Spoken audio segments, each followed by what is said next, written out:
Buenas tardes a todos. Yo no sé cuántos de vosotros me habéis escuchado, algunos muchas veces.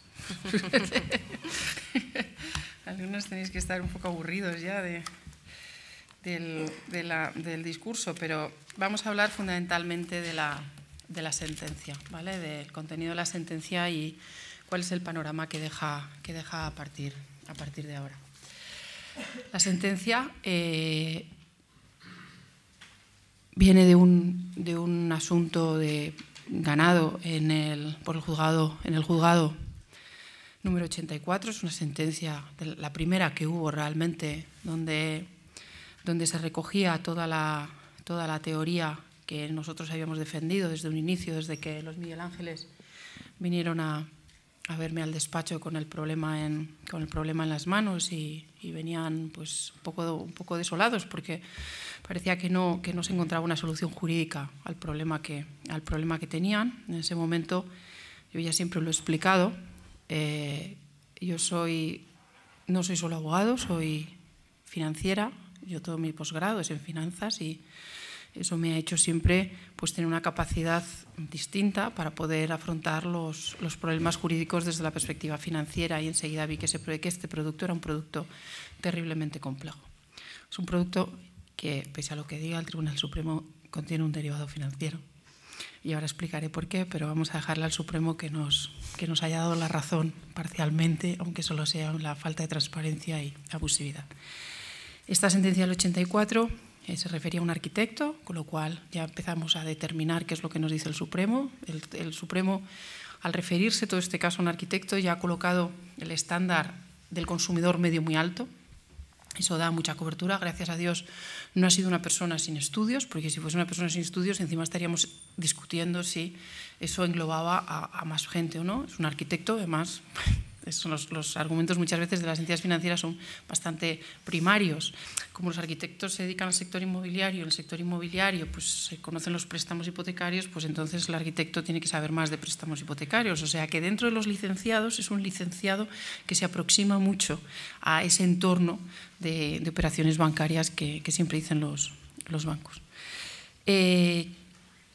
Como digo, fue una juez del 84 la que nos dio por primera vez la razón y nos la da en una sentencia fantástica de 74 hojas, que además Esther está con mérito propio sentada en esta mesa porque el juicio lo hizo ella, con lo cual hay que en este sentido reconocerle que la participación, y Gonzalo después hizo el recurso, con lo cual el recurso de apelación.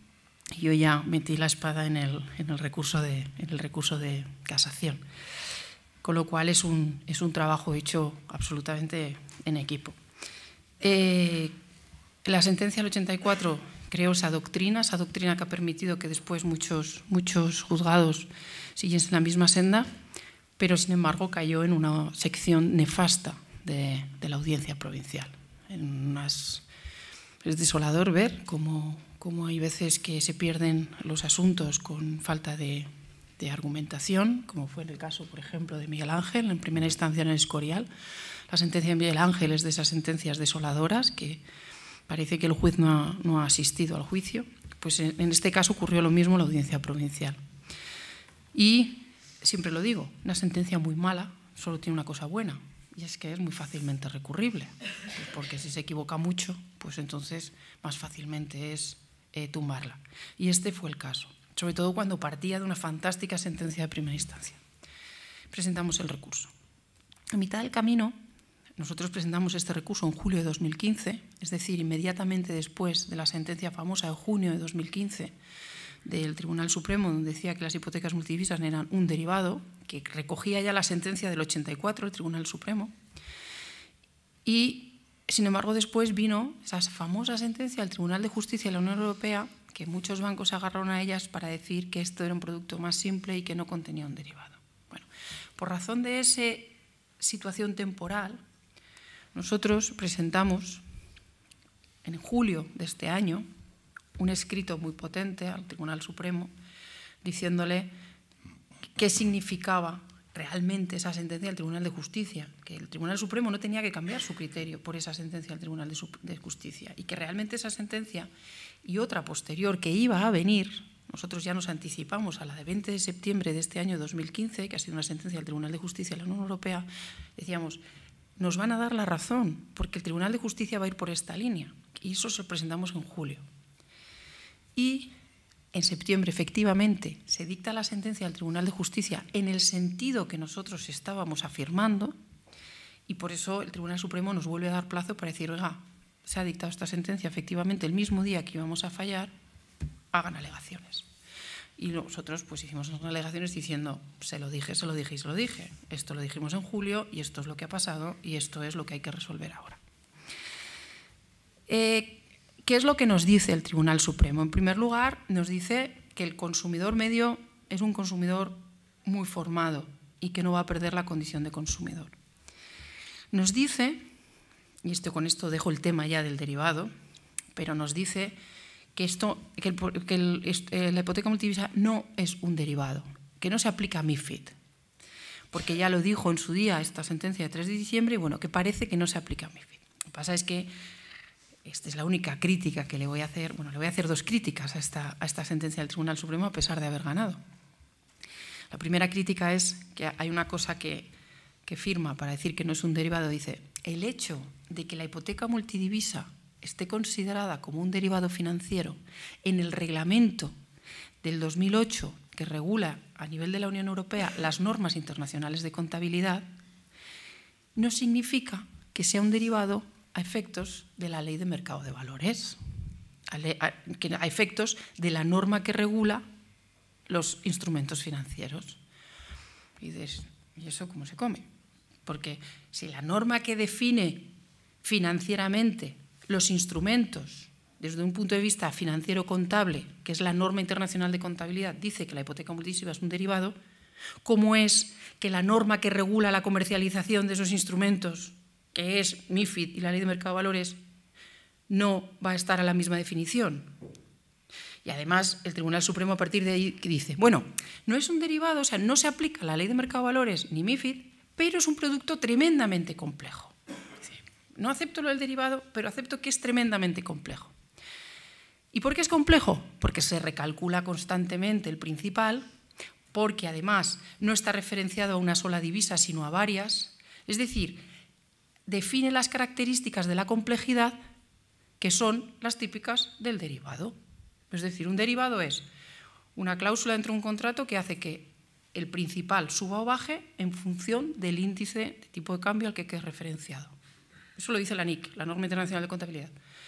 Por lo tanto, el Tribunal Supremo hace un quiebro de no sabe por dónde ir para sacarse de encima el derivado. ¿Y por qué se quiere sacar el Tribunal Supremo encima del derivado? Porque el Tribunal Supremo aquí está tomando una decisión de política económica. Está diciendo a quién va a proteger. Y ha decidido que va a proteger con claridad a los consumidores. Y además los va a proteger con un estándar muy amplio, porque estamos partiendo del arquitecto como consumidor medio. Pero, sin embargo, ¿quién se queda fuera? Aquellos autónomos que hayan comprado la hipoteca o se hayan hipotecado para destinar el inmueble a su propia actividad, salen del ámbito de consumidores, y a las pymes. Las pymes y los autónomos no quedan protegidos por esta sentencia. Es decir, ya le ha quitado un trocito del problema a las entidades. Diremos después cómo se protege a las pymes y a los autónomos que han adquirido el inmueble para su propia actividad, que también lo pueden, porque yo voy a seguir defendiendo el derivado, por mucho que me llamen pesada. Y además se puede defender desde el punto de vista del dolo omisivo. Si usted me ha ocultado información que era necesaria para mí, y además la normativa que regula su actividad le exigía que compartiese esa información, y además la buena fe en las relaciones contractuales, incluso entre iguales, le exige que usted no se esconda aquello que sabe y yo, que soy un comerciante de automóviles, no conozco qué son los mercados financieros en divisas, pues usted tiene que compartirla conmigo, incluso siendo iguales, siendo empresarios. Eso es la buena fe en cualquier relación contractual. Bueno, pues a ellos los vamos a defender así, pero no los vamos a defender con la sentencia. Entonces, la sentencia que ha venido, a partir de esta crítica que le he hecho, que es esta manera poco rigurosa de salirse del ámbito de los derivados, porque además hay una cosa en la que no entra, que bueno, es una cosa muy técnica, jurídica, en la que no entra el Tribunal Supremo, y para mí es otra carencia, es, oiga, un contrato de préstamo en este país se perfecciona y nace con la entrega, y la entrega en este caso siempre es en euros. Y usted no me ha dicho con claridad que me está entregando divisa y que yo soy prestatario en divisa. Entonces, esa cuestión jurídica pura se tenía que haber tratado también en esta sentencia y no se trata.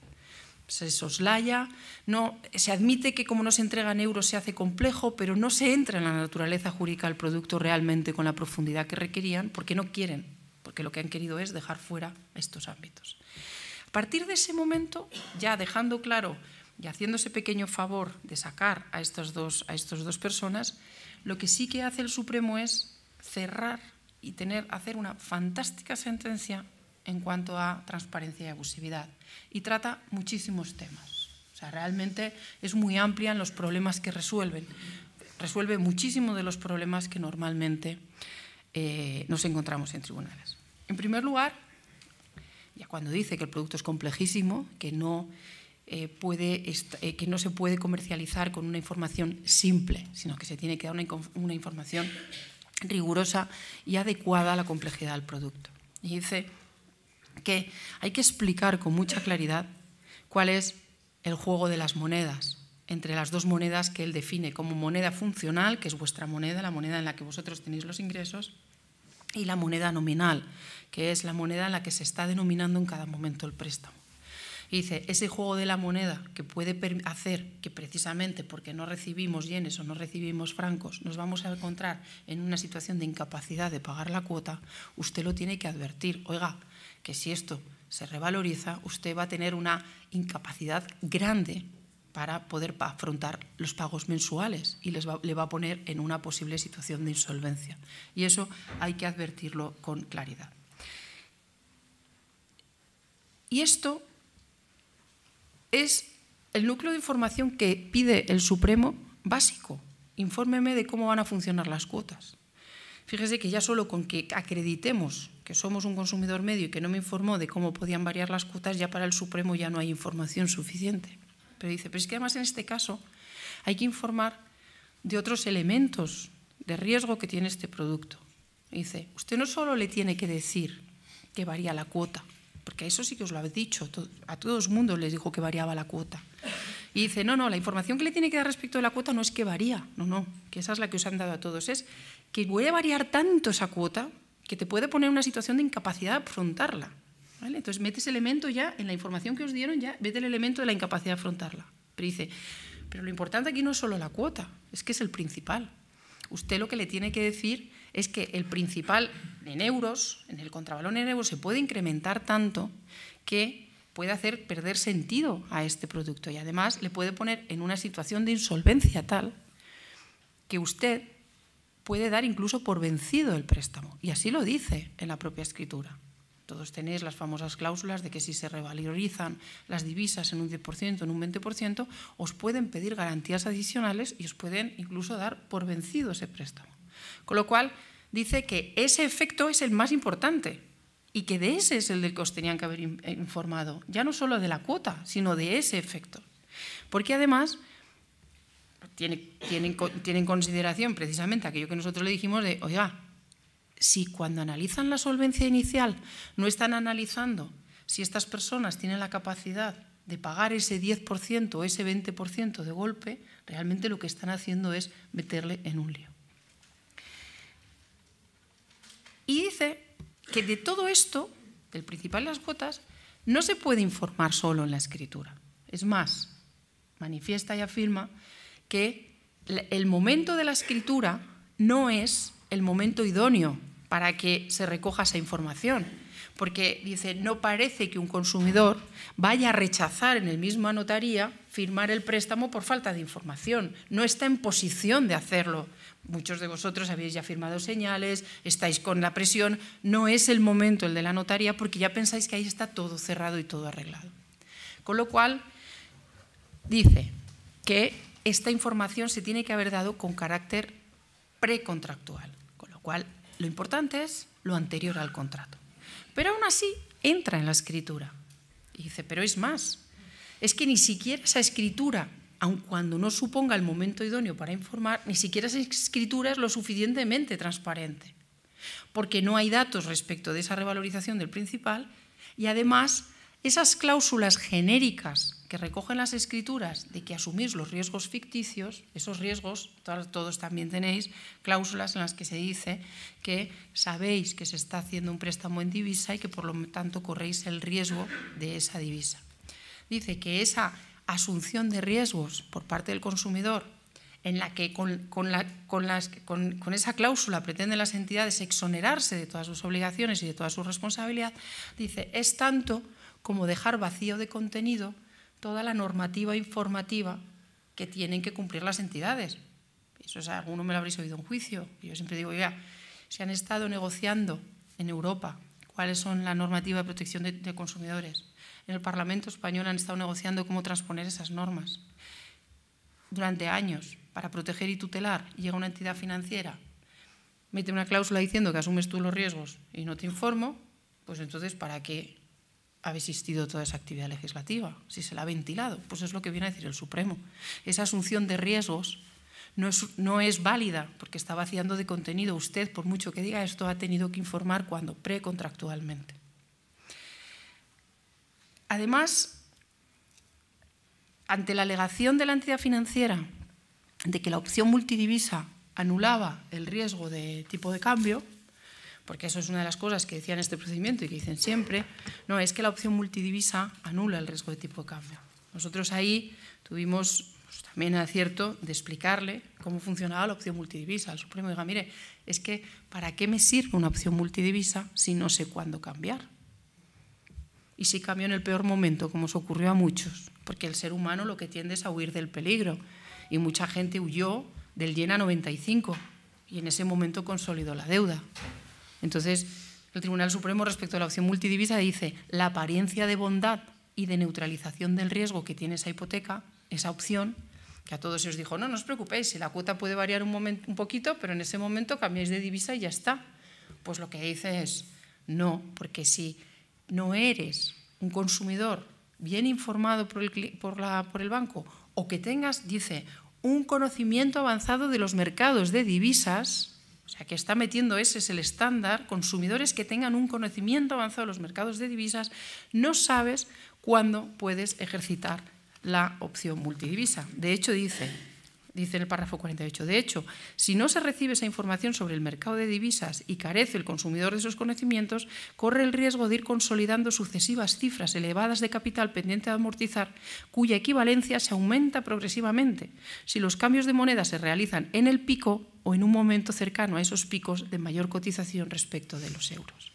Con lo cual, está eliminando totalmente no solo el argumento de las entidades financieras diciendo que la opción multidivisa es la varita mágica que a vosotros os permitía no asumir los riesgos, sino que lo califica de una herramienta tremendamente peligrosa que puede poneros en una posición de mucho más riesgo. Con esta previsión por parte del Supremo, además, se está cerrando el riesgo de muchos de vosotros que hicisteis muchísimos cambios de divisa. ¿Por qué? Pues precisamente porque no sabíais ni qué hacer con este producto. Entonces, el Tribunal Supremo dice, respecto de eso, dice que no solo hay que informar de cómo funciona la multidivisa, sino que debe de estar informando el banco al consumidor durante toda la ejecución del contrato. O sea que también nos recoge en ese sentido el argumento que nosotros decíamos, mire, en un contrato de préstamo normal, el banco entrega el dinero y ya se puede quedar con los brazos cruzados esperando a que el prestatario le devuelva ese dinero.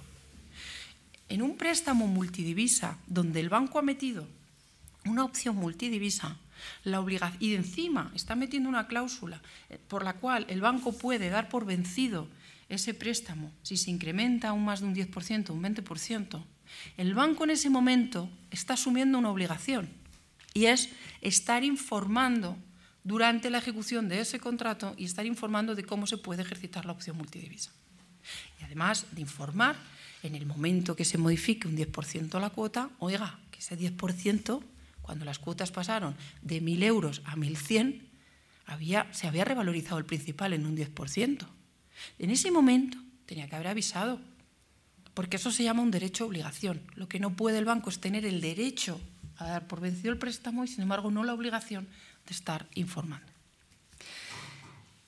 Pero es que también resuelve no solo el tema de la opción multidivisa y de que hay que informar durante toda la ejecución del contrato y que por lo tanto parece que no le va a dar ningún tipo de relevancia al hecho de que hayáis ido cambiando de unas divisas a otras, sino que además resuelve otra cuestión, que es el tema de la nulidad parcial, que también se alega mucho y que algunas sentencias se pierden porque dicen que no hay nulidad parcial, que no se puede, que si tú quieres hacer la nulidad del todo el contrato, es decir, que vosotros devolváis el dinero al banco y el banco os devuelve a vosotros, pero todo el contrato, con lo cual es un problemón, porque si tenéis que devolver al banco el dinero, lo que tenéis que hacer es pedir otro préstamo, y ya todos sabemos que las condiciones financieras de los préstamos hoy en día son mucho más caras de los préstamos del año 2007 y 2008. Y aquí también les quita la razón, y sostiene también la tesis nuestra, que era, señorías, aquí no es que estemos diciéndole declare nulo parcialmente el contrato e intégrelo usted, es decir, complételo usted con su propio criterio. No, no, es que lo que decimos es, la hipoteca multidivisa desde el día 1 estaba en euros y había dos caminos, en divisa al LIBOR, en euros al Euribor. El banco no informó de que el camino en divisa era el camino peligroso, que se iba a un barranco. Con lo cual, deshágase ese camino y tómese el camino que la propia escritura prevé. O sea, es una nulidad parcial muy razonable.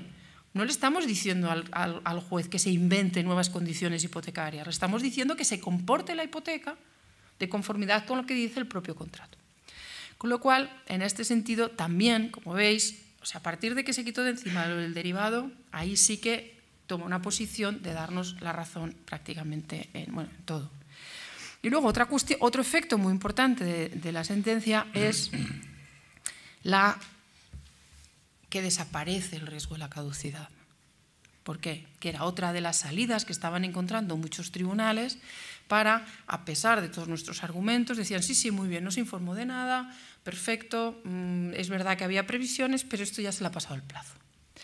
Aparte de que para nosotros, en cualquier caso, la institución de la caducidad aplicada a esta situación es una aberración, porque la caducidad de las acciones por error en el consentimiento están previstas para dos personas que actúan de buena fe. Es decir, si Miguel Ángel y yo contratamos como iguales, actuamos de buena fe y yo me he equivocado pues porque entendí que el producto tenía unas características que realmente no tiene, el ordenamiento jurídico dice, oye, actuaste de buena fe y te equivocaste, pero él también y tenía unas pretensiones legítimas. No invoques ese error más allá de cierto tiempo para no generarle una frustración inesperada. Pero es que la caducidad, para que funcione como una especie de sanación o de prescripción de los ilícitos civiles de las entidades financieras, es una aberración, porque no está previsto para eso. Pero aparte de ese añadido, que es lo que defendíamos siempre en su momento, y que además aquí no solo hay error, sino que había dolo, porque había ocultación de las previsiones financieras, en el momento en que lo que está resolviendo el Tribunal Supremo es que este producto no es transparente y es abusivo, lo que es abusivo para siempre. Es decir, la nulidad es radical, no caduca, se puede invocar siempre porque no ha tenido que nacer, no ha nacido en teoría esa relación contractual abusiva. Por lo tanto, se puede invocar siempre la caducidad, la nulidad radical y ya nos desaparece la caducidad.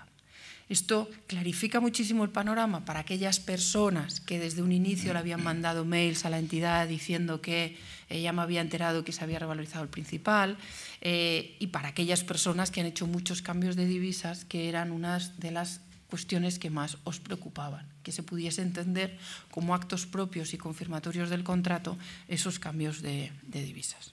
Por lo tanto, yo entiendo que esto va a allanar el camino del 90% de la gente que ahora mismo está demandando. De hecho, nosotros ya tenemos varias sentencias de juzgados que eran impenitentes en favor de los bancos, ya daba igual lo que le dijésemos, porque siempre tienen una excusa para darle la razón al banco. Bueno, pues estos juzgados están cambiando ya el criterio, la Audiencia Provincial de Asturias ha cambiado ya el criterio, el Juzgado 89 ha cambiado ya el criterio, y realmente nosotros, desde que hemos ganado la sentencia del Tribunal Supremo, solo hemos perdido una sentencia en un juzgado que era tremendamente pro banco y que además es un caso muy especial de un señor que tenía una hipoteca en el 2000, la tuvo de 2000 a 2004, que luego la volvió a rehabilitar en el año 2006, que hizo muchísimos cambios de divisa y además pues es una persona tremendamente pulcra y muy responsable en la gestión de sus finanzas, y que hacía un seguimiento pues muy agobiado y muy desesperado, pero un seguimiento muy constante, y además todo lo compartía con el comercial, que es el señor Manuel de Pradas, que es un comercial ávido de hipotecas multidivisa y que además en un juicio pues realmente faltó a la verdad.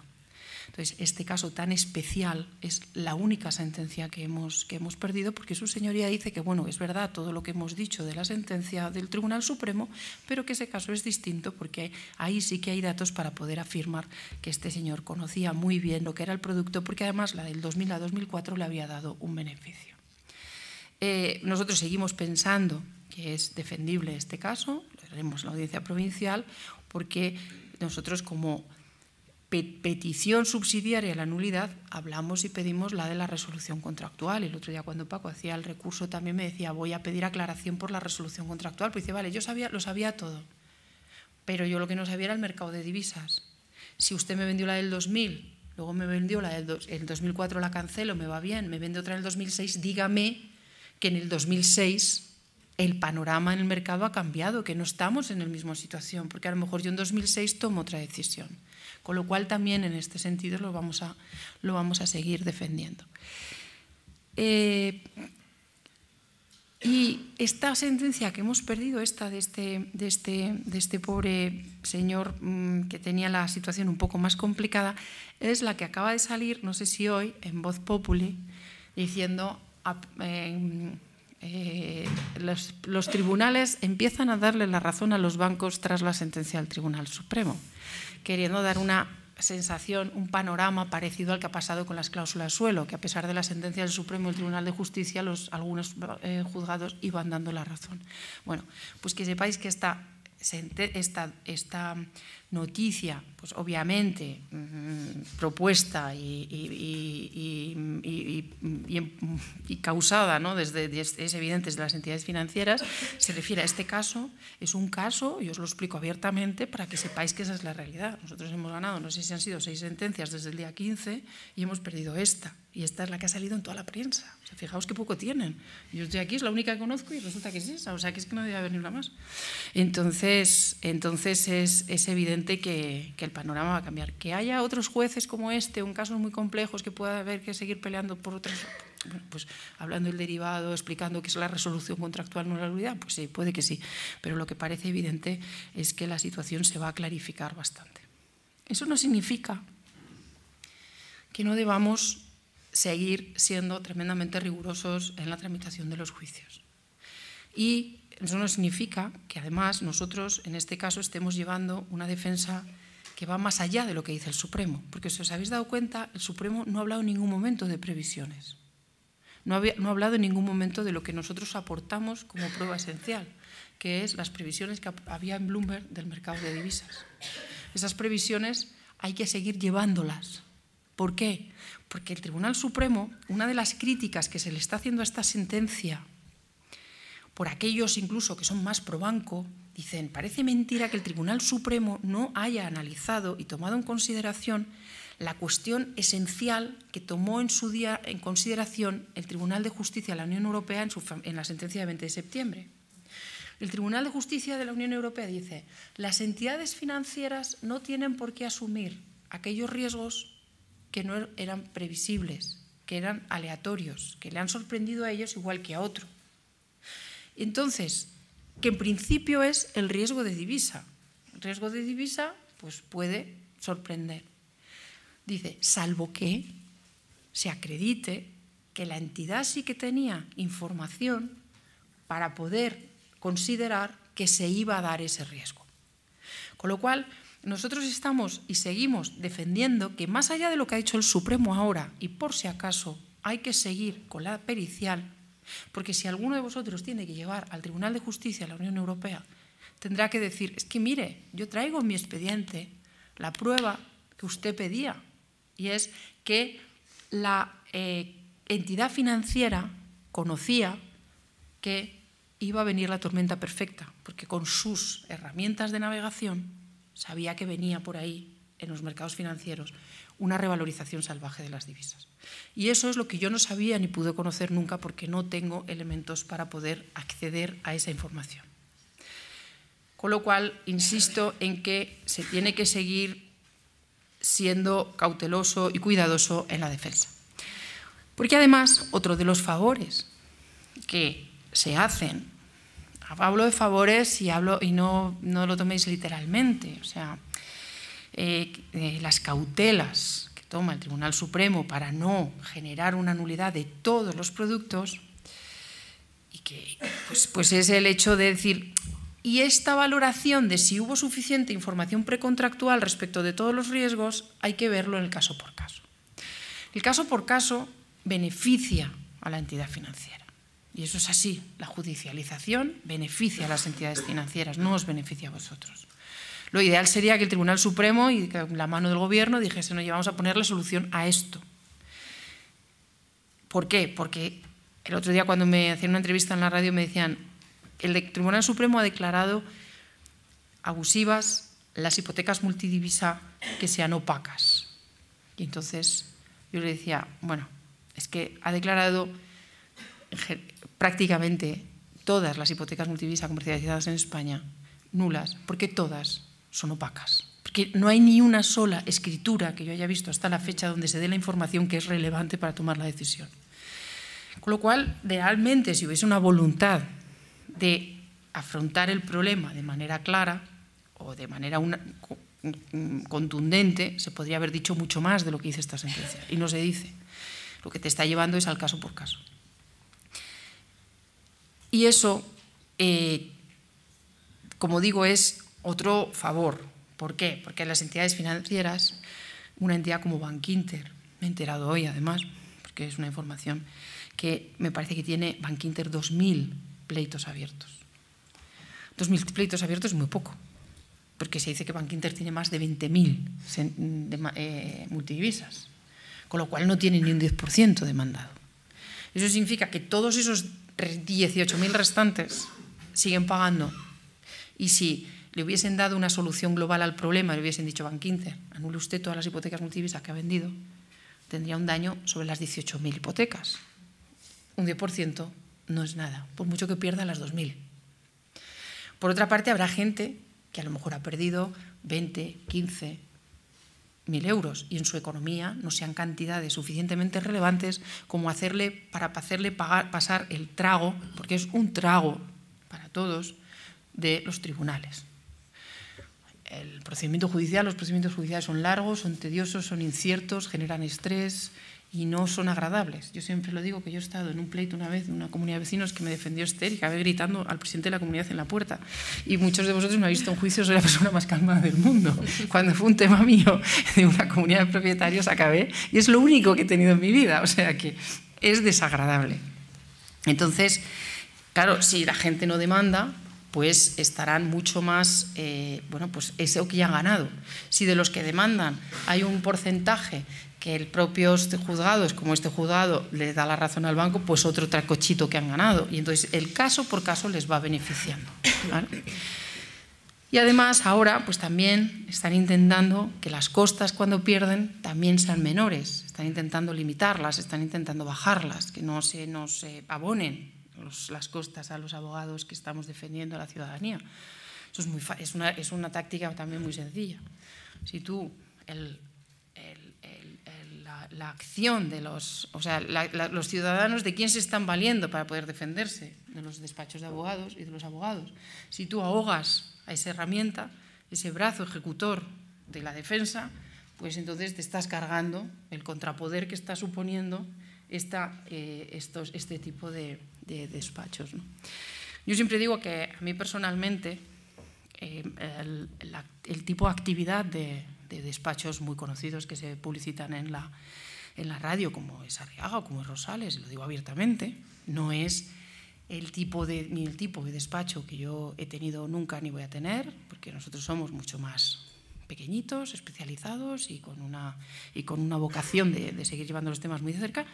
Pero yo tengo, y tampoco me gusta mucho, pues las formas publicitarias. Vosotros habéis visto que nosotros no nos publicitamos en ningún sitio, lo único es una relación directa siempre a través de la plataforma HMD por el compromiso que tengo con ellos y poco más. Pero es cierto que estos despachos, los Arriagas y los Macros, han servido para poder defender a miles de personas, porque si no, no hubiese sido posible defender a miles de personas en las preferentes. O sea, han funcionado de contrapoder. Mejor o peor, a mí me gustarán más o menos, pero la realidad es que han funcionado de contrapoder. ¿Qué hay que hacer ahora? Ahogar al contrapoder, ahogar esas. ¿Y cómo lo van a hacer? Pues a través de las costas. Ahora es ya, bueno, que no me condenen en costas, que hay dudas de hecho de derecho, ya acaban de meter una iniciativa legislativa para que no haya, a través del Partido Socialista, que obviamente le ha dado la razón, el PP les ha dicho que sí, para que se cambia el criterio del vencimiento en la ley de enjuiciamiento civil. Hasta ahora, quien ganaba quedaba indemne. A partir de ahora, con la modificación que están tramitando en el Parlamento, quien gane solo va a recibir las costas, uno, si es consumidor, que en ese caso le tienen que dejar indemne, porque lo dice la Unión Europea, no ya por nada, sino porque sería una ley contraria a la Unión Europea si no fuese así, pero solo se le condenarán costas cuando no estemos en consumidores si hay mala fe.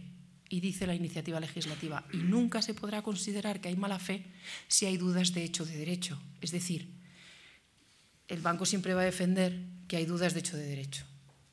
¿A quién se vuelve a dejar pues fuera del tema de las costas y de dejarle indemne con el vencimiento? Autónomos y a pymes. De nuevo, se vuelve a recortar el riesgo de la entidad financiera a cargo de estos personas que no tienen un régimen de tutela tan estricto y que además dimana directamente la Unión Europea como la de los consumidores.